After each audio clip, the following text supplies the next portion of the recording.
iniciação tecnológica. Eu sou orientado da professora Paula Priscila, e o projeto no qual consiste o meu IC é sobre a padronização cardíaca da raça crioula. Daí, tentando trazer um pouco esse tema, eu resolvi fazer essa palestra hoje sobre o ECG em diferentes raças equinas.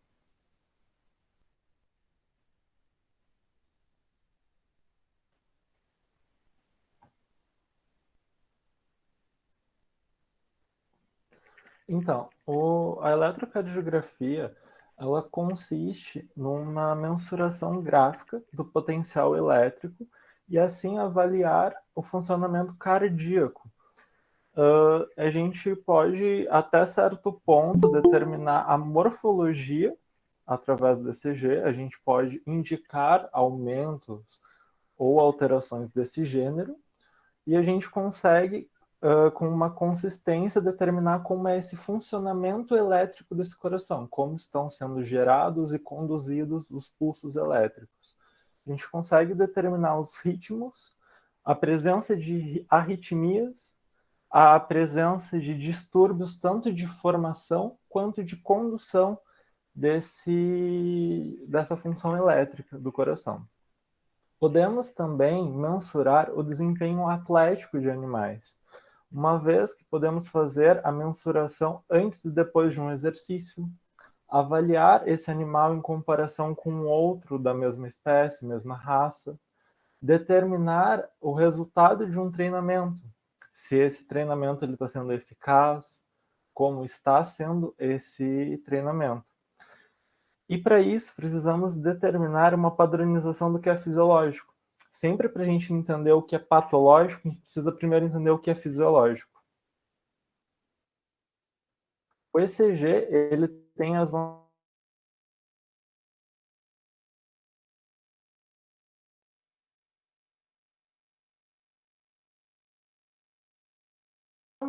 pelo equipamento em si, que comparado a outros aparelhos dentro da veterinária, ele é um aparelho relativamente barato. Em relação ao bem-estar, ele não produz nenhum dano ao animal, uma vez que ele é totalmente não invasivo. A gente consegue fazer essa mensuração sem estar fazendo lesões ou alterações nesse animal, na conformidade dele. Ele é super viável para grandes animais, para atendimentos a campos, uma vez que o aparelho ele pode ser totalmente móvel, tu consegue levar ele até a propriedade, e pensando em grandes animais, tu não precisa locomover um equino até um centro de especialidade para poder fazer um exame. Tu consegue fazer isso a campo, então isso se torna muito prático. E para tu fazer o exame, tu precisa de um equipamento, tanto o equipamento quanto o software, e um profissional qualificado, um profissional que saiba mexer naquele aparelho e que saiba determinar o que é fisiológico do que é patológico, o que é esperado, quais são esses parâmetros esperados. E esses parâmetros eles se alteram, dependendo da raça, dependendo do sexo, em função do sexo, pela conformidade corporal, pelo tamanho do animal, a diferença entre machos e fêmeas. Se for uma fêmea gestante, também isso vai alterar. A idade desse animal é um potro? É um animal de 1, 2 anos? Um animal de 7 ou é um idoso já com mais de 10 anos? Também se altera em relação aos hábitos. Esse animal ele é sedentário ou ele é atleta? Ele é domado? Ele é totalmente selvagem? Como que funciona? Tudo isso altera o parâmetro esperado no ECG. O ECG ele funciona com sistemas de derivação. O sistema de derivação de Venthoven ele parte da medicina humana. Ele foi transcrito para a medicina veterinária. Ele consiste na colocação de um eletrodo no membro torácico esquerdo, um no membro torácico direito e um no membro pélvico, ali na altura da patela. Em humanos, isso forma um triângulo, e esse triângulo consiste com o coração bem ao centro dele. Então ele consegue um resultado fidedigno.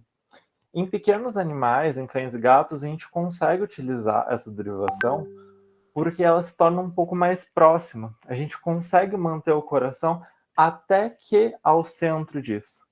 Em equinos, antigamente era utilizada essa derivação. A gente tem vários trabalhos que utilizavam essa derivação, só que como mostrado aqui na imagem, a gente não tem o coração do equino ao centro desse triângulo. O triângulo ele se torna bem mais caudal. Então a gente não consegue uma resposta muito fidedigna a isso. A gente não consegue avaliar plenamente o funcionamento tanto das câmaras quanto dos impulsos elétricos. Então a gente tem outros trabalhos mais recentes que utilizam outros tipos de derivação. Pensando nisso, a derivação ápice-base ela é muito mais adequada para a avaliação de um equino. A gente tem algumas variações dessa derivação ápice-base. A que foi utilizada na maior parte dos trabalhos que eu vou trazer para vocês hoje foi essa descrita por Patterson. Então eu vou explicar um pouquinho melhor ela.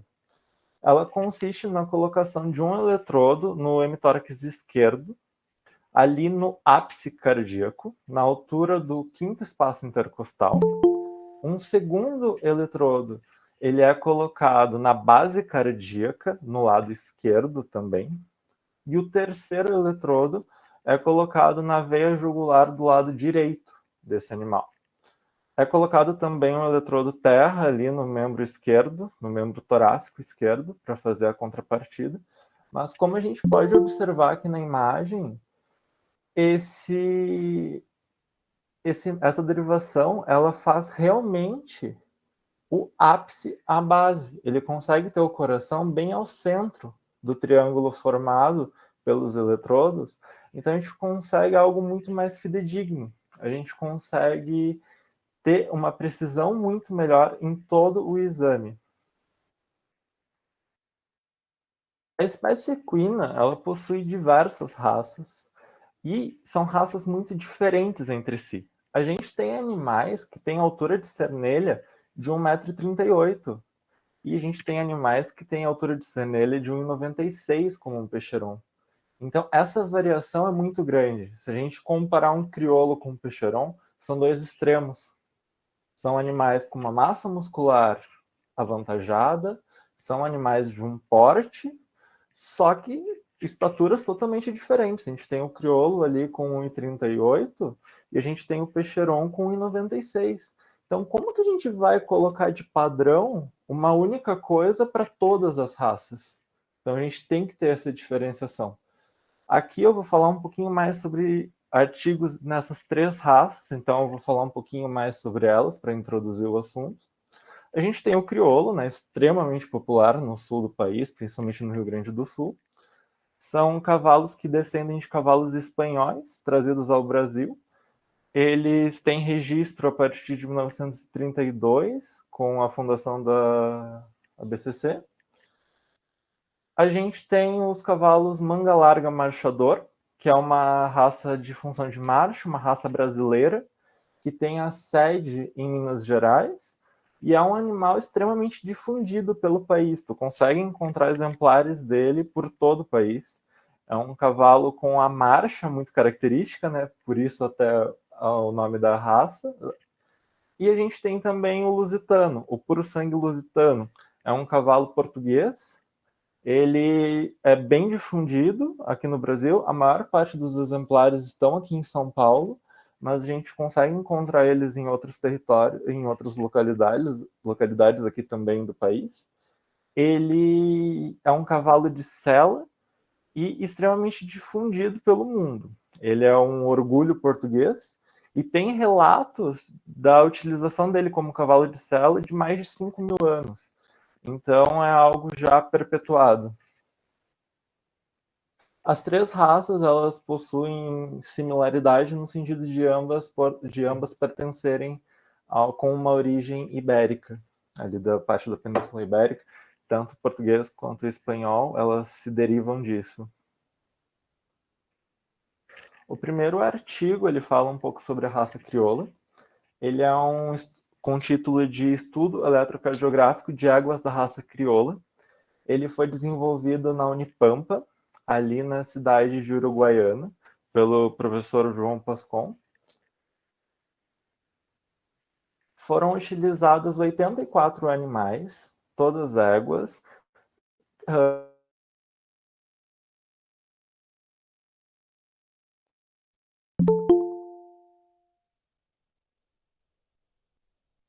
de acordo com a idade, sendo o primeiro grupo animais com menos de 4 anos, o segundo grupo com animais de 5 a 9 anos e o terceiro grupo com animais de mais de 10 anos.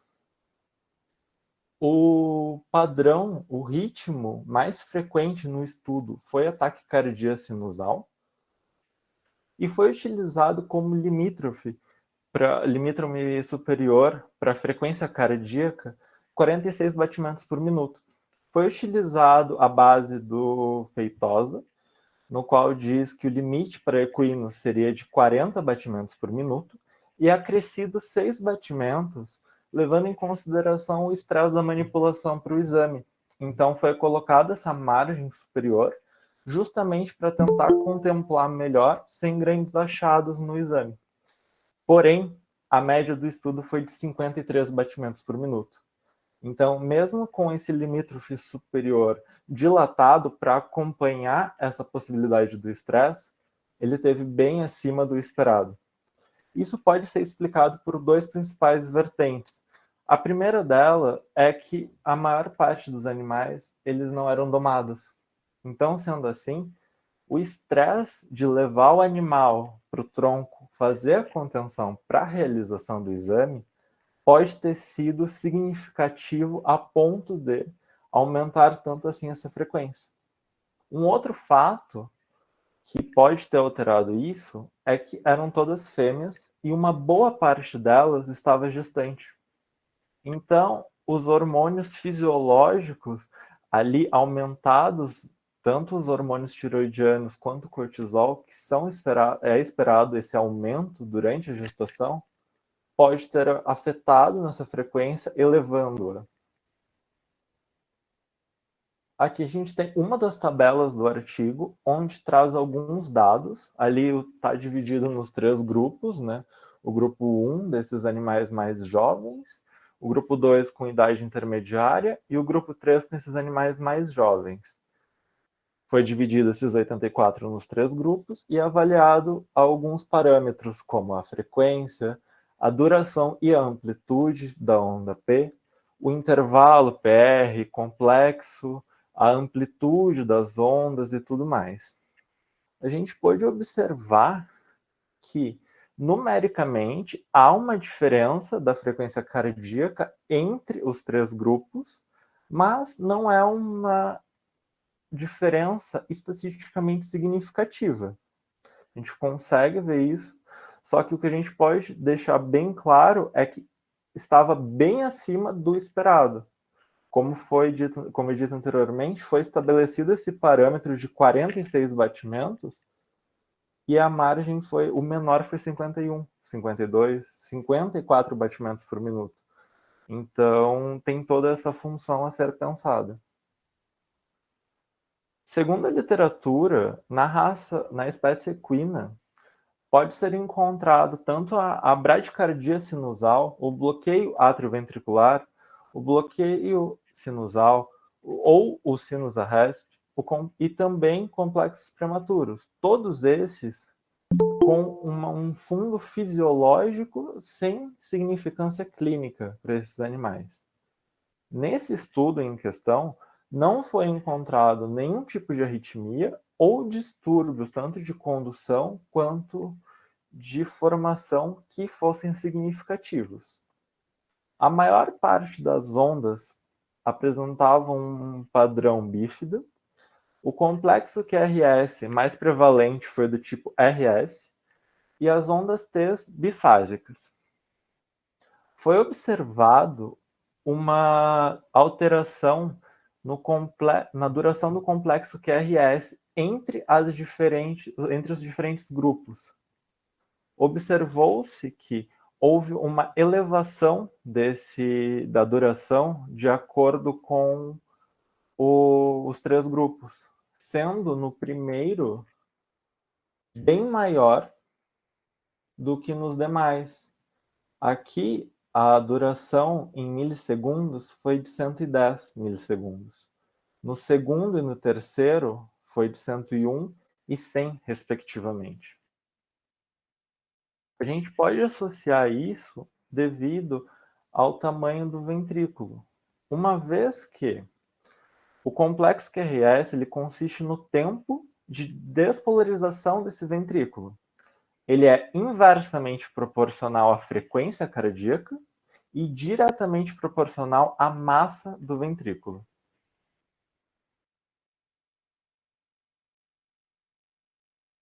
Segundo o artigo, ele fala sobre o manga larga marchador. É um estudo eletrocardiográfico de equinos da raça manga larga marchador, realizado em parceria da USP com as federais de Lavra e a Federal de Minas Gerais. Foram utilizados 60 animais, divididos também em 3 grupos. A divisão de faixa etária é um pouquinho diferente do estudo anterior, mas com uma certa proximidade. O primeiro grupo eram animais até 3 anos de idade, o segundo grupo, animais de 3 a 10 anos de idade, e o terceiro grupo, animais com mais de 10 anos de idade. Quanto a ritmo, o mais prevalente no estudo foi o ritmo sinusal. Também foi encontrado arritmia sinusal e taquicardia sinusal com uma certa prevalência. O parâmetro estabelecido para esse estudo foi de 20 a 45 batimentos por minuto, tidos como limítrofe inferior e superior, respectivamente. A média do estudo dos 3 grupos foi de 42 batimentos por minuto, estando esse dentro do esperado pelo estudo. Em relação à amplitude, a amplitude da onda P ela diferiu entre os 3 grupos. Numericamente, é algo relevante. Estatisticamente, não foi considerado como relevante. Só que isso tem uma importância clínica bem relevante. Essa diferença numérica ela pode ser observada principalmente no grupo 3, houve uma maior amplitude dessa onda. E isso está ligado diretamente ao posicionamento cardíaco. A onda P ela tende a aumentar em animais idosos quando comparados a animais mais jovens. Quanto à frequência cardíaca, não foi observado uma variação estatística relevante. Foi observada uma diferença numérica, sim, entre as 3 frequências, as médias das 3 frequências dos 3 grupos, mas estatisticamente não foi relevante. Comparando isso a estudos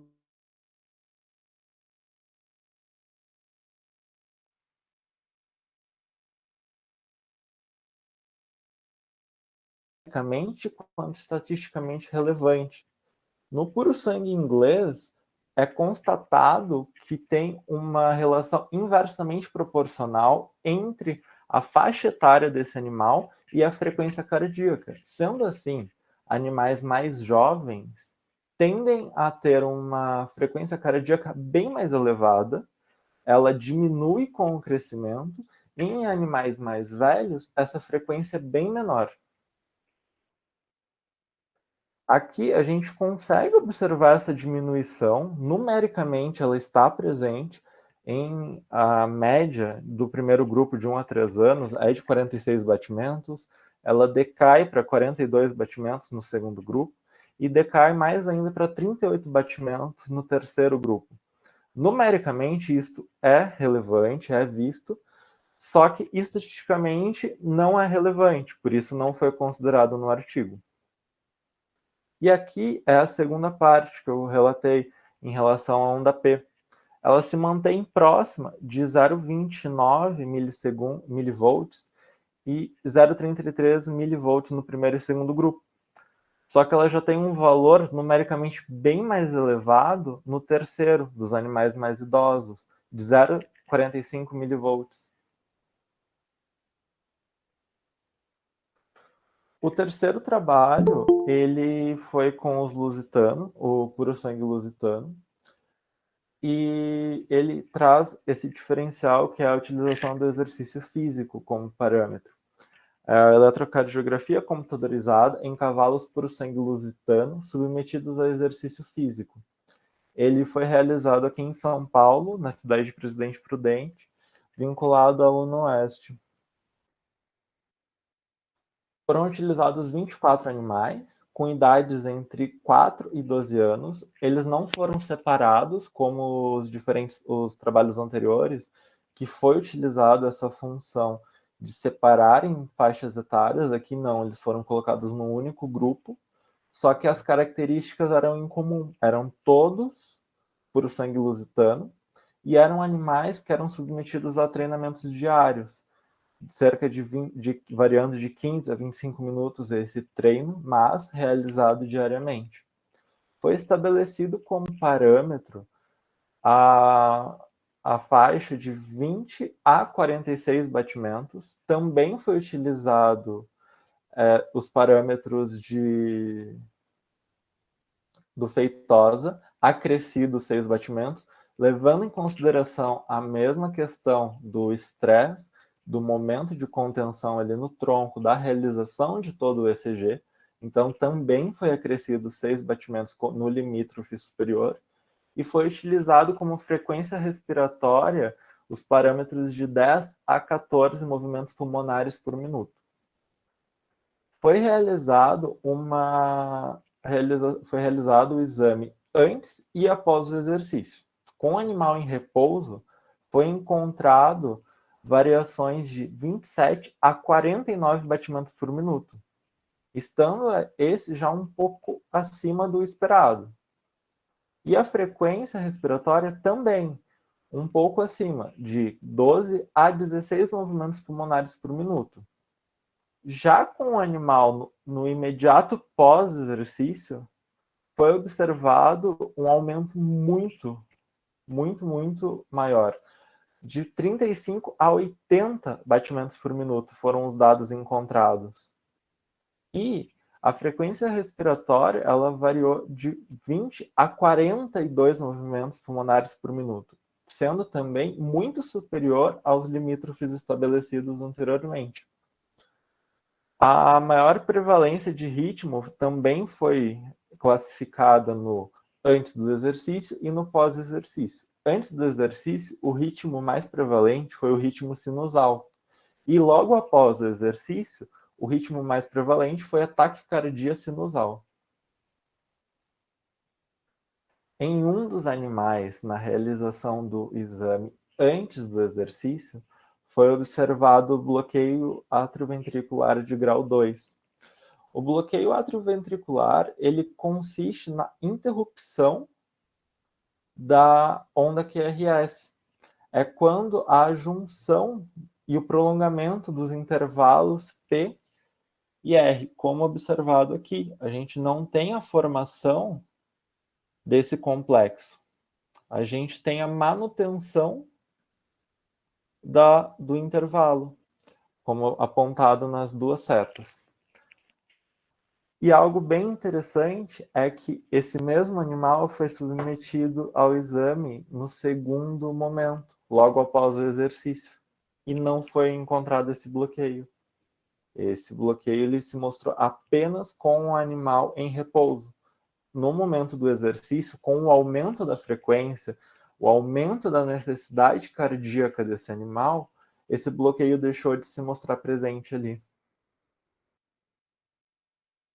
Para trazer uma discussão entre os diferentes trabalhos, eu quis comparar alguns dados, tanto do primeiro artigo quanto do segundo. Ali, falando sobre a raça crioula, ali a gente tinha diversos parâmetros, né, utilizados, mas eu gostaria de apontar principalmente 3 deles: a frequência, a duração da onda P e a amplitude da onda P. Eu trouxe esses mesmos 3 parâmetros ali na raça marchador e eu gostaria de apontar a diferença entre eles. Lembra que foi estabelecido 46 como limítrofe superior? e os números foram de 52 batimentos por minuto, 51 batimentos por minuto e 54 batimentos por minuto. Valores bem acima dos estabelecidos. Só que quando comparamos com o marchador, esses estavam dentro do estabelecido para aquele estudo. E também se encontram dentro do estabelecido para esse primeiro estudo, que é de 46 batimentos por minuto, 42 batimentos por minuto e 38 batimentos por minuto. Então a gente tem uma frequência cardíaca para duas raças totalmente diferentes. São animais da mesma espécie, com um porte próximo, animais que têm uma resistência ao exercício bem elevada, são considerados animais rústicos, e mesmo assim a frequência cardíaca deles muda muito de um para o outro. Tem essa diferença gritante, que a gente consegue ver numericamente e estatisticamente muito diferente de um para o outro. A duração da onda P obedeceu valores próximos. Aqui está em milissegundos, em torno de 111 milissegundos, 113, 107 milissegundos. Aqui está em segundos, mas se a gente fizer a conversão, são valores bem próximos. Aqui 11, 0,11 segundos, 0,12 segundos, 0,12 segundos. Então são valores próximos, mas a amplitude da onda muda muito. Entre os três grupos do primeiro estudo, ela foi uma amplitude próxima, 0,16 mV, 0,16 mV e 0,18 mV. Só que quando a gente traça para o comparativo com o marchador, aqui foi de 0,29 mV, 0,33 mV e 0,45 mV. É uma diferença extremamente significativa. É praticamente o dobro. Então, como que eu consigo determinar um padrão único para a espécie, sendo que a gente tem raças tão diferentes, tão distintas entre si? Pensando nisso, a gente pode concluir que se faz extremamente necessário essa padronização racial. Não tem como eu determinar o que é patológico sem entender o que é fisiológico. Como que eu vou fazer um estudo relacionado a tal alteração cardíaca em animais crioulos, ou em PSI, ou em árabe, sendo que eu não tenho o que é tido como fisiológico para aquele animal? Eu não posso traçar um paralelo e esperar que os resultados de um lusitano sejam um resultado próximo de um peixeron, seja um resultado próximo de um crioulo. São raças que elas têm muitas coisas em comum, mas elas têm particularidades que alteram totalmente o exame delas. O ECG ele muda demais dentre o esperado para uma e o esperado para outra. Então, se faz necessário essa padronização racial. E a gente tem que levar em conta os aspectos divergentes também. Exemplo, o sexo, se é um animal gestante, não gestante, a idade, o hábito desse animal. É um animal atleta? É um animal sedentário? É um animal atleta antes do exercício, depois do exercício, durante o exercício? Eu posso fazer um Holter nele, que é o monitoramento eletrocardiográfico em 24 horas. A gente consegue fazer isso tudo, colocar esse animal durante o exercício para fazer esse monitoramento. Então a gente tem que levar tudo isso em consideração para montar um aspecto fisiológico para ele. O ECG ele é super completo, porque eu consigo montar o fisiológico, mas também vejo o patológico. Eu consigo diagnosticar alterações, como eu disse anteriormente, para certas alterações morfológicas eu consigo ter uma noção, mas eu tenho a explanação de todas as alterações elétricas, eu consigo avaliar ali. Se eu não fizer no ECG, eu posso fazer no Holter. Ou eu faço num exame ali que vai durar no máximo meia hora, ou eu posso fazer essa avaliação em 24 horas e ter aí um resultado muito mais completo. Mas eu consigo ter essa alteração, esse diagnóstico através desses exames. Além do diagnóstico, eu consigo fazer o monitoramento. Se eu já tenho uma doença cardíaca diagnosticada, já é algo estabelecido, eu preciso fazer o monitoramento desse paciente. Eu preciso saber se ele está melhorando com o tratamento, se ele está piorando, se ele está estagnado. Eu preciso ter toda essa avaliação E o ECG nos permite isso. E também nos permite verificar uma eficácia de treinamento. Eu consigo fazer antes e depois de um treinamento e ver qual que foi o rendimento desse animal. Como que está, se esse treinamento que eu estou utilizando para ele está sendo demais para o animal ou eu estou exigindo pouco dele. Está tendo alguma coisa que determinados animais da mesma propriedade, submetidos ao mesmo treinamento, uma parte está respondendo bem, outra parte está respondendo mal ao treinamento. Então, o que está havendo? O que é divergente entre eles que permite essa diferença de rendimento? Eu consigo estimar tudo isso através desse monitoramento. Vale lembrar que um cavalo cardiopata, ele nunca vai render ali igual um cavalo totalmente sadio. Então, eu preciso ter esse controle para determinar por que não está rendendo tanto. Se eu penso em animais de alto rendimento, um animal de uma prova, de um freio de ouro, de uma determinada prova, eu preciso ter essa noção do que está acontecendo com ele. E o ECG é uma excelente ferramenta para essa determinação. Então, gente, era isso. Eu gostaria de agradecer muito a atenção de todos vocês. Deixo aqui meu muito obrigado.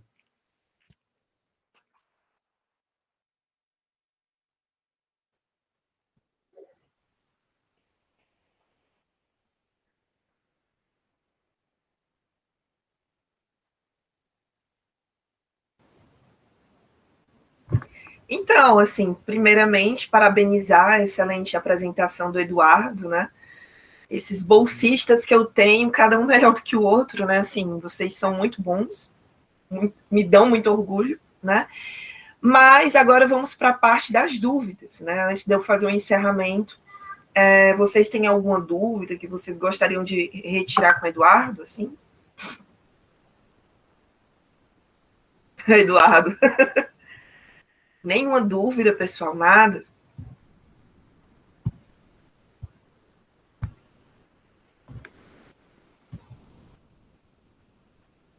Aqui só tem elogio, Eduardo, para você, né? Super merecidos elogios. Obrigado, gente. E qualquer dúvida que vocês tenham, não precisa ser agora, pode ser no decorrer, vocês podem mandar para mim, para a professora. Tem a Priscila também, que é a mestranda do qual eu faço parte do projeto dela. Então, a gente vai buscar sanar todas as dúvidas ali. Então, sintam-se à vontade de agora e na posterioridade perguntar qualquer coisa ali. Então, assim, pessoal, já que vocês não têm dúvidas, né, eu queria falar um pouquinho, vou tentar ser o mais rápida possível, certo? Assim, o grupo VetCor, ele surgiu numa necessidade de fomentar, né, o conhecimento sobre cardiologia, inicialmente, para os alunos da UFPEL, e com essa questão da pandemia, a gente achou interessante difundir esse conhecimento para outros alunos e profissionais, né, de outras cidades, outras instituições. E essa troca tem sido muito legal para todos nós, né? A gente poder sair um pouco dos muros da UFPEL. E acabou que a pandemia, apesar de ser algo muito triste, mas tentando tirar coisas boas de coisas ruins, a pandemia ela nos trouxe algumas oportunidades que foram esses encontros online e a gente trazer para vocês profissionais de outros estados, que se não fosse online, seria bem pouco provável que a gente conseguisse fazer esses encontros, né? Devido a toda a logística de deslocamento, etc. Então, assim, resumindo, o objetivo desse grupo realmente é crescer com vocês, né? Um crescimento mútuo, como eu falei para vocês, acredito que na nossa primeira palestra. Então, esse é o principal objetivo, é o crescimento mútuo, né? Então, assim, para a gente verificar se isso está acontecendo, a gente fez um questionário, um formulário, que a Francesca já falou. Esse formulário, ele é muito importante e eu peço que vocês respondam com franqueza, né? O nome de ninguém é revelado, nem nada, então a gente não tem como saber quem foi que respondeu o formulário, porque para que a gente possa ver o que foi bom e continuar com o que foi bom e melhorar o que não foi tão bom, né?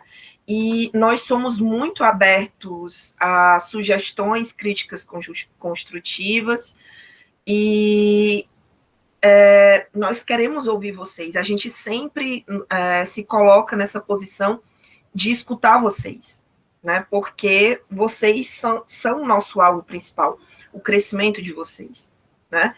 Então, eu realmente peço que vocês respondam, que além de ajudar no crescimento do grupo, que é um crescimento nosso, nós que organizamos o Vitecor, e vocês que participam, que assistem, também tem a questão de ser muito importante para a bolsa da Francesca. Ela é bolsista de ensino, certo? Em breve, nós iremos fazer o nosso segundo congresso, né? Organizado do Vitecor por mim e pelo professor Guilherme, da imagem, do LADIC, e também agora pelo professor João Paulo, da Exaltação Pascom, que é um professor da Unipampa, que inclusive o Eduardo citou um trabalho dele aqui. Então, nós três estamos organizando o segundo Cardiovet Sul, que é um evento dedicado a vocês, né? A vocês estudantes da UFPEL, a estudantes de outras instituições também, a profissionais, que é para nossa atualização e crescimento também. Então, em breve, a gente vai dar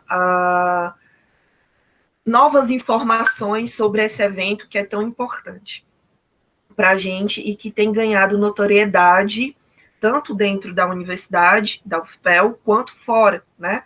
Porque, gente, é muito legal quando nós levamos o nome da universidade para fora dos muros da universidade, que outras universidades, elas nos conheçam e elas vejam como nós fazemos um trabalho tão bom. A UFPEL ela é uma universidade excelente, eu digo isso porque eu já passei por várias outras universidades, como estagiária ou como professora, e a UFPEL ela é muito boa. Então, sintam-se honrados e felizes de fazer parte aqui da UFPEL. E é isso, pessoal, assim, agradecer a presença de vocês durante esse semestre. Foi muito importante essa sinergia que a gente teve, esse processo de crescimento que a gente teve agora nesse primeiro semestre, e eu espero que continue, né, se aprimorando e melhorando cada vez mais no segundo semestre. Como a Francesca falou, nós teremos nós teremos 2 palestras em julho, que são palestras, uma de clínica geral e outra de cardio, né? Não vai contar a presença, mas essas 2 palestras, elas serão feitas no período de férias, para a gente ter alguma coisa legal, assim, uma discussão legal sobre temas diferentes nesse período de férias, né? Para quem quer aprender um pouquinho mais ainda nas férias, tem essa oportunidade aí. E os 2 casos já foram selecionados, e são 2 casos bem, bem interessantes mesmo, que a gente não vê no dia a dia da clínica, certo? Da forma que eles foram abordados. O que mais? Era basicamente isso. Então, se alguém quiser se manifestar, falar alguma coisa, fique à vontade. Assim, pode ligar o microfone, aparecer, ligar a câmera, né? A gente gostaria de ouvir vocês também, vocês estão muito calados. Podem falar. O pessoal está muito calado, ninguém quer falar. Então, gente, é basicamente isso. Hoje a nossa reunião ela foi rápida, mas foi bem construtiva. E a gente apresentou, o Eduardo apresentou um pouco sobre eletrocardiograma em equinos. E se vocês gostaram da gente abordar equinos e se vocês querem que a gente aborde outras espécies, falem no formulário, que eu acho que é algo que pode contribuir, né, para que vocês sejam atendidos, para que todos realmente se vejam nesse grupo, né? Porque o VetCo ele não é restrito só a cães e gatos, a gente pode sim abordar outras espécies em relação às várias facetas aí da parte de cardio dessas outras espécies, tá bom? Então era isso, pessoal, novamente, muitíssimo obrigada pela atenção de vocês. Hoje a gente finaliza um ciclo e em breve o outro começa, que é a partir do segundo semestre, com as nossas reuniões do VetCo e reuniões que vão ser adequadas de acordo com o que vocês vão responder aí no questionário, no formulário que a Francesca enviou, certo? Novamente, muitíssimo obrigada e espero vocês no semestre que vem, tá bom? Um forte abraço para cada um de vocês.